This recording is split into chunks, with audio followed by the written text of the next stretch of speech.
Hello, everybody, and welcome to another episode of The Male Perspective. I am your host, Lana Reid, and today with me, I have all the way from England, Mr. Henry Johnstone, and he's going to talk to us today about men and mental health. And welcome, first of all, to the show. Thank you for hanging out with me. Hey, Lana, it's an absolute pleasure. It's I think it's 2 o'clock where you are. It's 10 p.m. over in the UK. So, Well, no problem. thank you. Very happy to be here. Thank you very much for making time to hang out with me, and especially so late. So thank you very much. So as I said in the opening, we're going to talk about men and mental health. Mm-hmm. And, those are two things that we don't often like to hear together. Society has this big stigma, but we're going to get more into that. But at first, this matter is something that is very personal for you, something that you experienced in your own life. Can I trouble you to share your story with us?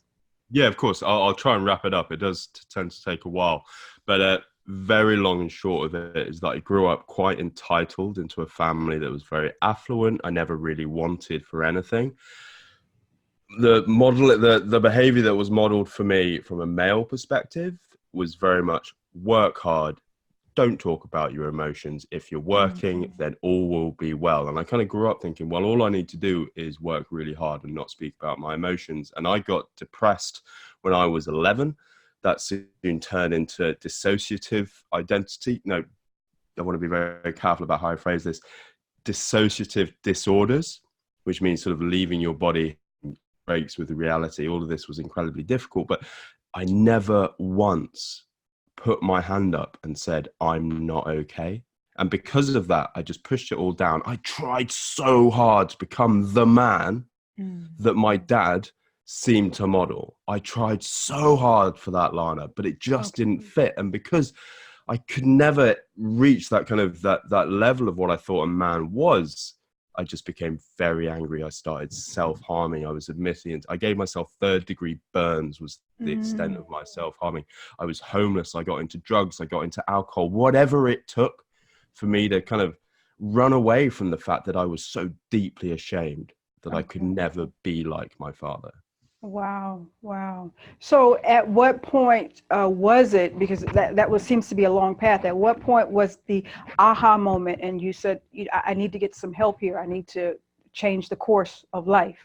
Well, I'd just come out of a period of psychosis where I thought there was a giant metal ball that was giant, like 60 meters wide, following me down streets and waking me up at night. I thought the trees were talking to me. I thought people were living in the walls. I couldn't actually tell what was real and what wasn't. And the thing about mental illness, this kind of psychosis and anxiety and OCD, all of it is irrational thoughts and feelings presenting themselves as rational thoughts and feelings. So the person who is experiencing it thinks you're crazy because you're not experiencing, like to them, it's very, very real. So anyway, my drinking had got way out of control. I was on, I don't know the equivalent in the US, but like a liter of vodka plus a day. So, I was shot and I went into a detox unit in hospital. I actually got clean for the first time in 15 years, like under medication. And it was then that this thought popped into my head. It's like, what if the way that I thought a man is supposed to be isn't it? Maybe there's something else. And that sparked a whole new journey of just facing up to myself and what I'd been avoiding. And that really has been the way that I've lived my life from that moment onward. Great stuff. Now, going back, because all of this started, you mentioned earlier that you were really trying to measure up, model yourself after, compare to your father. So I'm wondering, what was his take on all of this process when you were having your dark periods? What was he saying to you, or what was he doing for you? Well, I'm actually writing a book with my dad at the moment about both of our experiences through it. And to be honest, like he was very lost because he saw his son disappear. I was a really sweet kid. I was the kid who picked flowers for his mum, walked neighbors' dogs, be really kind. But I disappeared. I went somewhere. I checked out, and he didn't recognize the boy that I was. Now, it's interesting because I have two very successful brothers, very academically successful brothers. And I was used to my parents being really, really proud of them, and I wanted that. And like The real change between my father's and mine relationship was when I came out of rehab and I got a letter that said, "I'm proud to call you my son." And it just broke me in the most beautiful, intimate, emotional way. It was devastating, but it was devastating exactly the way that I needed in order to progress. Oh, like my dad says to me, "I'm so sorry that I didn't know how to speak to you back then." I was like, "Dad, you were using the tools that you had available to you at the time. You know, you didn't Yeah. do anything wrong." And now we have such a close relationship after having built our relationship up from nothing. Beautiful, beautiful recovery for the parent and father and son thing. You know, sometimes it's a very difficult task. I don't know if you're a parent or not, but sometimes it's a difficult task to be a parent. We don't have a guidebook, a rule book, and No, sometimes there isn't. we're It's a winging it. So minefield, right? we're winging it. So, you know, So it's respect glad. to every parent out there. Like, Yeah, just yeah. So wow. it's glad that you guys have come full circle. So in this whole little process, because this was quite a few years, I'm thinking, right? 10, 15 years or so. Yep. Did you have some bouts with therapy and it didn't work, or some rehab, or some, you know, being committed and it was just not working before you reached that point? Well, before I was 16, like they advised the doctors not to put me on medication because my brain chemistry was so complex and a bit out of whack. So at 16, I got put on medication because I have an addictive personality. Obviously, why I became a drug addict and alcoholic. I just took them recreationally and sniffed them and did Uh-huh. all the sort of things that you're really not supposed to do with Hmm. antidepressants, like on any Yes. way. And it wasn't till later, until I was so 16 to like 28, I had no therapy. But in my darkest times, right before my rock bottom, I got a therapist, a psychotherapist, who actually did a lot of visualization work and a lot of creative work. And it didn't fix me, but it gave me a little bit of inner knowledge. Like I stopped looking outside for answers to why I was, and I started looking inside, like what kind of way have I programmed myself to react to the environment that I'm in? So obviously, you know, the way that my father modeled masculinity came in. It's like, what is my relationship to my mother? Do I feel like I owe my mum something? Do I feel like I need to rescue her? What does that mean to all the women in my life? And it just keeps on going deeper and deeper and deeper, where I sought to find myself accountable, Okay. All which right. gave me that something. Gave you that something. Now, listening to your story, and you're kind of saying a message that I hear not only from you, but from a lot of men.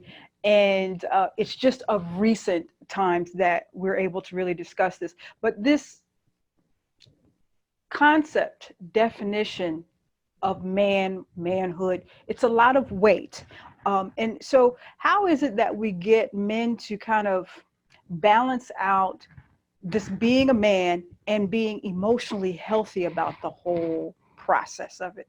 That's a really good question, and it's very on point with the conversation that's going on. So my belief around it is I stay away from identity labels like purpose-driven man, modern Mm-hmm. man, Mm-hmm. progressive man. I think like the problem with that is that it's an identity Mm-hmm. which limits. What I do with all my coaching and with my own journey is just define yourself as the man that you want to be. Live Okay. by your values. Who are you as a man? Are you kind? Are you strong? Are you sensitive? Are you a protector? Are you, you know, masculinity? If you know, if when I asked, I have a group on Facebook, I co-founded a men's group, and it's like, does masculinity need preserving or does it need progressing? And a lot of men are like, it needs preserving because we feel like we're losing something. Whereas I'm like, Yes. actually, Okay. free yourself, allow yourself to become more fluid within your understanding of what a man is. If this Okay. answers your question. True. So when you're having your men's group and you're saying things like, free yourself, understand what a man is, what are the types of things that men are talking to you and saying that they're really struggling with? What issues is it? Showing some kind of weakness. You know, when you're speaking about being essentially, you know, what I'm hearing is emotionally congruent men, you know, men that are whole instead of fractured. A lot of these guys are coming in with the preconceived idea that a man still needs to be the bastion of protection for everybody, which is a huge amount of pressure to put someone under. It's a huge like standard to hold yourself up to. So we get guys coming in saying, I don't know what to do. Like I've lost my job. I can't support my wife. And there we come in and we help inquire about those feelings. Like, how do you feel? It's like, well, I feel impotent. You know, I feel powerless. But within that, and it's really simple, the more the man expresses that, the more he becomes okay with it and actually accepts it. And then it opens up space of like, actually, well, if there was shame there, what did I gain by talking about that shame and its empowerment? And we're able to come in and go, what you've just done is shown huge courage, and you faced up to what has been a personal demon for you of what would it be like to feel without purpose and powerless. You see? Okay, give them some They've come in empowerment. and they've replaced it with, okay, so every time I face that demon and I learn what's going on underneath, I feel courageous, I feel powerful. And that enables them to be, you know, more sensitive around everything and everyone in their life. And this is just the start. Okay, and I'm pretty sure it enriches all of the relationships and interactions that they have around them, because on our ends as females, one of the main complaints we have is, you know, he's just emotionally unavailable. I can't get through. I can't reach him. But, you know, when you start to peel back those layers and do this work and men get to that state, it's easier for us as women to be satisfied in the relationship. Absolutely. And the thing about that is, like, every man has emotions. He just hasn't been taught how to show them, and he hasn't been told that it's okay. And a men's group is perfect for that, because he is surrounded by men who not only do this, but they're openly crying. You know, I've been on that men's group and I've openly cried many, many times. It's not a risk to me. In fact, I'm celebrated for it. That's right. Yeah, you know, a lot of times people, well, ladies, they'll get upset and maybe jealous about, you know, guys in the bromance. But I always tell, let them have their men time. It's a good thing. They need it. They need Absolutely. Absolutely. Now, I want to ask, well, two-part questions. So one of the things with men and mental health is you guys don't seek it when you need it. So that would be the first question. Why don't you guys seek mental health? And two, how do we get you guys to do it? Okay. So, I mean, I can't speak for every man on the planet. I can talk from my experience and the guys that I coach. It's because you get a lot of guys and they're depressed, and they're men are fixers. This is what we do. We are presented with a problem. We like to be able to fix it, however that looks. Now, depression is intangible. Can't touch it. It doesn't present itself in any kind of, it's irrational, presenting as rational, and it discombobulates us. Can't fix it. We don't want to feel like we have to go to, is talking to that weakness again. You're like, I don't want to go to someone else to fix what is mine. I can't get a handle on what's going on in my head. I should be able to do this. I am a man. So this stops, you know, these guys from taking that step of, actually, I need help. And see, it's really interesting. Like, a really strong leadership quality is asking for help. Only men have been told that it's not asking for help. They've been taught that it's the lone wolf. It's the lone soldier. It's the guy who carries everything on his back. But the guy who carries everything on his back is only going one place, and that's straight to burnout. Yes.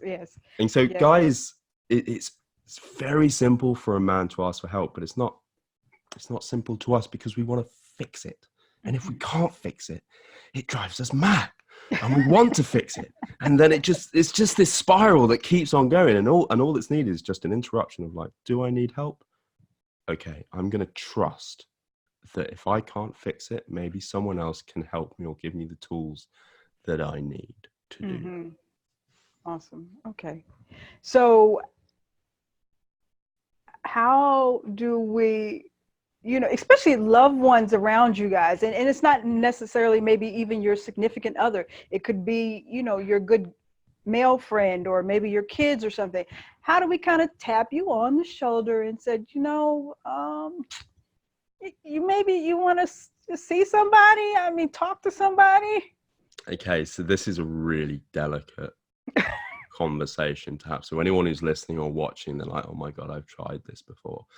So what I always advise to the women who I coach, who I do, I have a few that I do, is the man is going to be really aware that there's something wrong. He can't fix it. He really wants to, but he doesn't really want you to know that he's struggling as much as he is. So go in there with love and compassion and say, I know you and I'm worried about you. I can help if you think that would help. I would love it if you want to see a therapist. Would you like to see a therapist? And if he gets really defensive, just say, hey, it's okay. Tell me what you're feeling. Are you okay with that? I kind of know someone. If you recommend a man, that can make it a lot easier. If you recommend a men's group, then that can make it even easier. It's always going to be a little bit tricky to go in, but what you want to do is always recognize him as the good man that he is, as the beautiful man in your life that he is, and wrap it up with love.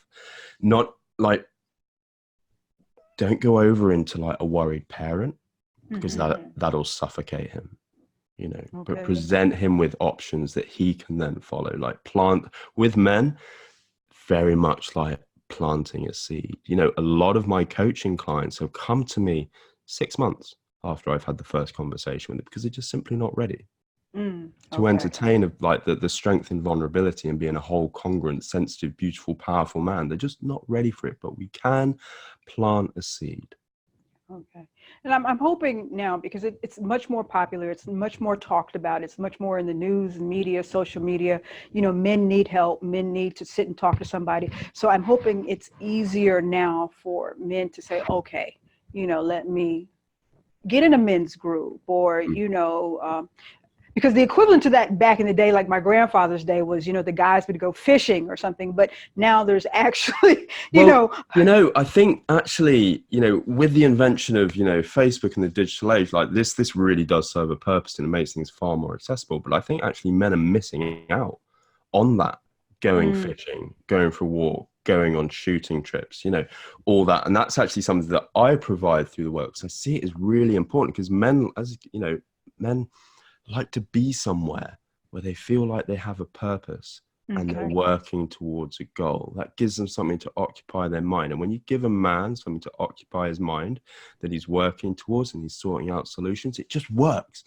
like magic. Get a man in the group tapping on his computer, sure, that'll work to a point. Okay. So we need to get you guys in some environments where you guys can, Yeah, absolutely. Activate the masculinity within a man. Okay, I love it. Okay, I want to switch reels real quick, because I'm running out of time here and I'm enjoying myself here. But I want to talk about a podcast that I heard that you did, and it's kind of near and dear to me because I talk about relationships a lot. But you talked about how dating apps, and they are my pet peeve, but that's a whole nother conversation. Believe me. That's another. I think they're destroying the whole dating scene and today, but we're going to leave that alone. But you say that dating apps have a impact on men's mental health, and I kind of want you to go into that and discuss that. Yeah. Dating apps as well are a pet peeve of mine. I think one of the most offensive things that they do is they create a barrier.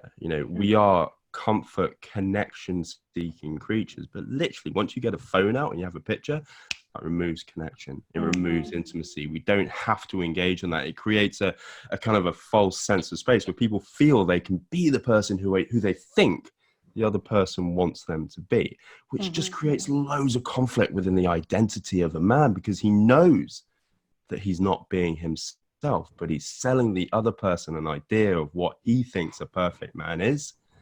And that's never it. So I have not heard one of my clients come back and go, I went on a dating app and I got really in touch with who I was. And, I met an amazing woman who I'm now going to marry. They are the greatest thing. I get a lot of guys coming to me, I've just been on a dating app. I've got to delete them all because I feel awful about myself. I keep on getting rejected. And it's like, you're getting rejected on this very one-dimensional level, on literally sometimes a picture. You cannot sum up a man or a woman through a picture and a ream of text. And it also really kind of forces men to women like the extroverts, women like a man who can make them laugh. Man, it's like, no, just talk to someone. If you're extroverted, fine. If you're introverted, that is also fine. There is someone out there for everyone. True. And the best thing you can do is to go out and take, and if you need a bit of help, get a coach, get a men's group who can help you. Talk about it with the guys while you're out in nature. Have some kind of backup, and then just go and talk to someone. If you don't like them, that's fine. If they don't like you, that's even better. You can go and you can learn, and I get it. It's a little bit scary. I've done it myself, but my God, the feeling of coming out of a date, and you didn't get on with the person, but you still went, is a million times better than not being liked on Tinder or having someone send you a message on OkCupid or whatever, the chosen poison is. Yes, I think it's just really boiled us down to it makes it seem like a shopping mall game thing, and people are just, and I watch people and they're just, but wait a minute, you don't even know like the inner core of that person. No. You're just swiping by, like, wait a minute, hold on, wait, like, stop. We're human beings. We need more respect than that, because we're aware, like when we do it, or if the man does it, he's aware that he's only representing a very small section of himself, but he's opening himself up to be judged on that. And dating apps are full of judgment. Yeah. It's just, I don't know. And technology is a wonderful thing. It has its benefits, but I think that is one of the things that is really setting us back as a society, because I just watch everybody walk around head down, and that's how we're socializing with people now, is through these things. And I'm like, there's a person right in front of you, like, hello. You know what? I'm gonna give it, because I recently actually went on a digital detox, and it was amazing. Like, I'm kind of, I don't really want to go back on social media now, because I really like my life the way it is. But something that I tell my clients to do, which really helps with that kind of connection, especially if someone's a bit nervous, each time you go get a coffee, each time you're in a shop and you've got the person serving you, just ask them their name. And when they tell you their name, say thank you. So it's like, Lana, I'm like, hey, what's your name? Lana, thank you so much. Have a nice day. And then you leave, and you get that. And it, like, I have been hugged. People have cried. People have sung to me. People have clapped. Just because you're going into someone else's space and showing a real bit of, like, genuine, I see you and thank you. And that's really, because we are human beings and it's our nature. People want to be seen, but we're in a society now where nobody is seeing each other. So buck the trend, Yeah, I love it. Okay, so let me get back on track, because I'm talking about dating apps, and I promised you I wasn't going to talk about dating apps, because that was another conversation, but we did it anyways.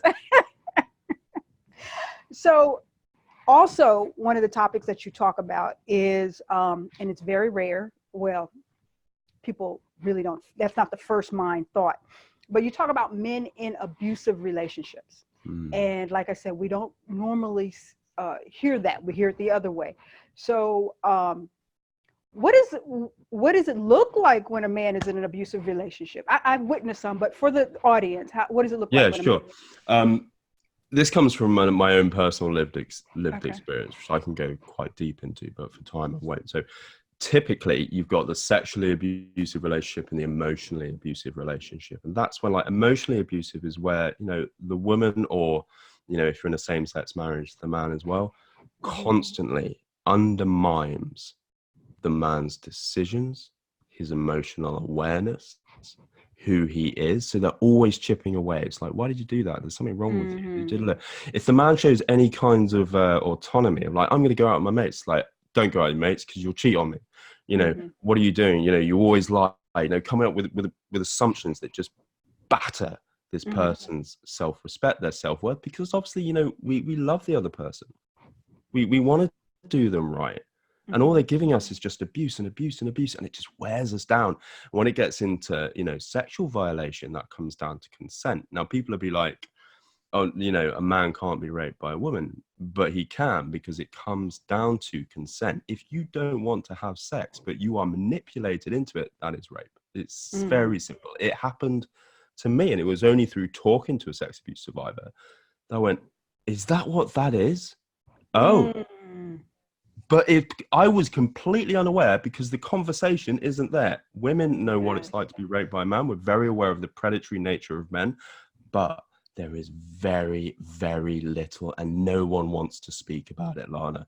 It is a Wow. very, very hard sell to get someone to cover, the abuse that is happening on a sexual level and an emotional level. Because also it feeds into that thing of like, well, a man and a woman, like the man is being emotionally abused. He has emotion and he's being exploited around that. But you see men who are broken, Yes. and they come to me and it's like they have nothing left and they're so unsure of themselves that they get panic attacks before they leave the house.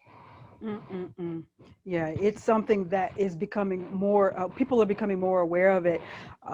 And like I said, it's a whole bunch of layers and dynamics because, as a man, I shouldn't be talking about this or trying to, express how I feel about this because I'm a man. Am I supposed to be dealing Yeah. with this?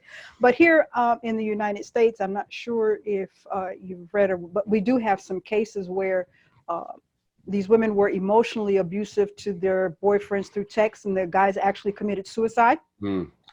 So we have some cases here in the United States. So people need to be aware that, us too as ladies, we can be just as abusive as well.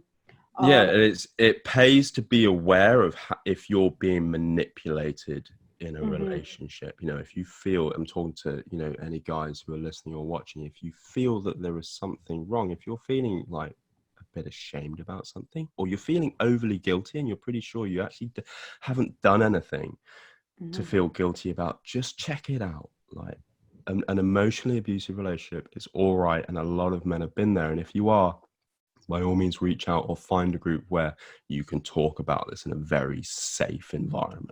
mhm.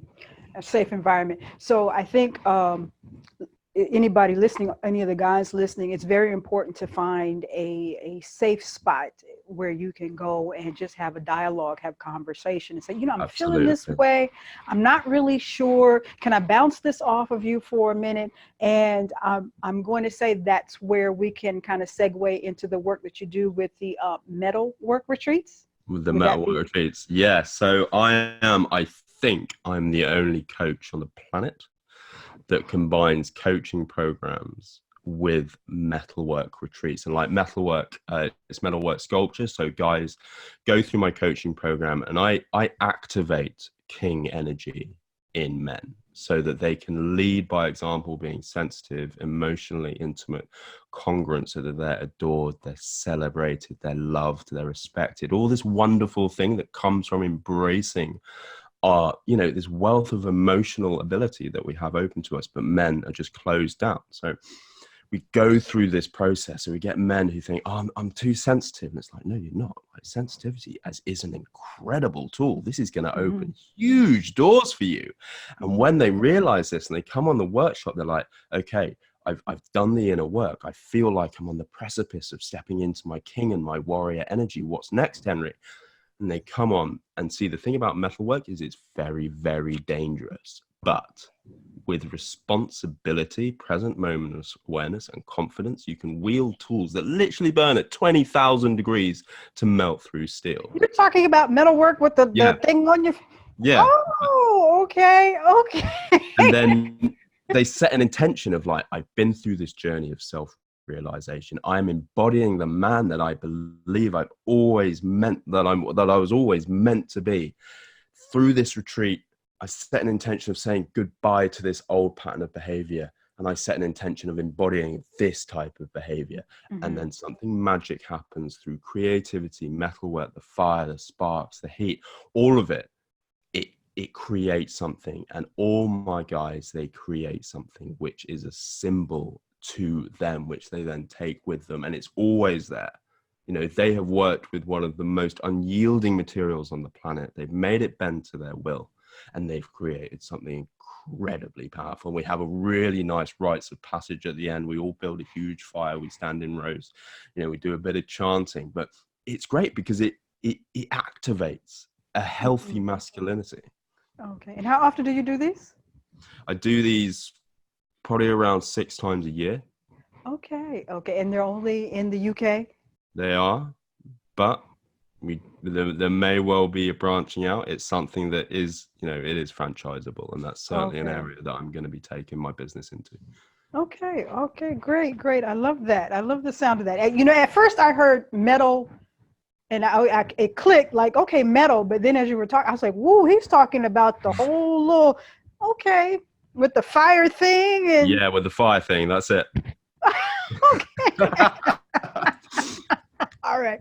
Okay, so I'm going to ask you one question, and then we're going to do the random question of the day, and then I'm going to let you give the audience an opportunity to find ways to connect with you. But in closing, if you could please shed some light on the significant others, the people that are surrounding men, kids, co-workers, whatever. What is it that we can do to assist you guys in your journey on manhood, madness, or whatever? What is it that we can do to help you guys be the best that you can possibly be? Okay, now this is really, really important. And it actually requires very little action, but it's an adjustment of how you view a man in your life, not as someone who needs to be kind of nurtured, allow your man to stand on his own 2 feet. Always recognize what is great about him. If you see a king in him, say, like, again, if he's sensitive, then you celebrate that. And it's not like, I love that you're sensitive. Pick something that you notice about him. I love that you take the time to kiss me on my forehead every night because it makes me feel safe. That is a perfect thing to do. So you're looking for specific actions that they do, regardless, if if it is something quite masculine, I love the way you hold your hammer. It's a really commanding presence. That's what you're doing. You're recognizing parts of him. And it's even better when there's an emotional part. So you'll recognize, an emotional part of him. Just pinpoint that and give him a really specific compliment around that. And when it's time for him to talk, when he does open up, just let him talk, because he won't actually hear you if you jump in. Because a lot of people want to jump in with advice. We love giving advice, we love it, but it's like one of the greatest tools that a coach has. You step back. It is all about him. Let him explore this space. Let him let go. And when he has, just say, thank you so much for sharing that with me. That means an incredible amount. And again, you go, I recognize that as being, powerful, courageous, whatever it is. Awesome. Okay, lovely. All right, everybody, you hear that? That's how we're going to help them along. All righty, so we're going to do random question. I don't know what we're going to get here.